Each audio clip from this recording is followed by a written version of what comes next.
Chinese state media, the Global Times quoting netizens believes that Taiwan is nervous. Yesterday's Vietnam, today's Afghanistan, and tomorrow's Taiwan. Many social media users said that the so-called alliance between the US and Taiwan is a hollow promise that will ultimately leave the Taiwan people hurt and abandoned. Global Times also quotes an op-ed in a local Taiwan news site which wrote, "Sudden end in Afghanistan has jolted US allies and partners, who have become apprehensive of putting the safety of Taiwan in the hands of the US, as Washington may play the same trick with Taiwan as it played in Afghanistan."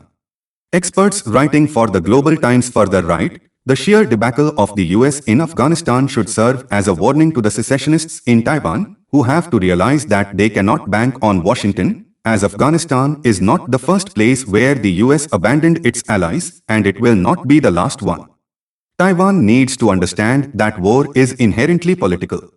The withdrawal of forces is one of the few policies both sides of the US political spectrum agreed on, with a consensus that after 20 years of uninterrupted conflict in Afghanistan, it has come time to bring the troops home.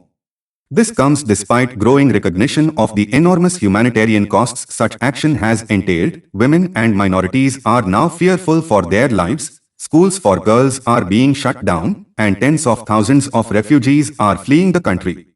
Taiwan's defense entails support from friendly countries, principally the United States.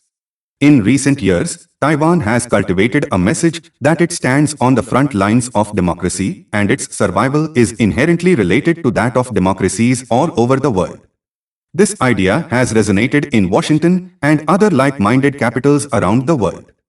But it's not enough to capture support from policy elites and opinion leaders. More importantly, there needs to be public buy-in. The American people must be convinced that Taiwan is worth fighting for. Therefore, Taiwan needs to prepare to defend itself, instead of depending US and its Western alliance. The lessons of Afghanistan should be carefully studied and understood. Neither Taiwan nor the US can afford otherwise. Thank you everyone for watching this video.